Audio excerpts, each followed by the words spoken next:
Welcome back to another technical deep dive here in the debug zone. Today we're tackling a big question and breaking it down with insights from other users. Hopefully this clears up some misconceptions and helps you get the answer you need. So buckle up, stay a little curious, and let's jump right in.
And that's a wrap.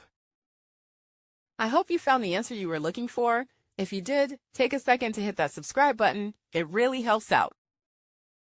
And let me know in the comments which solution worked best for you.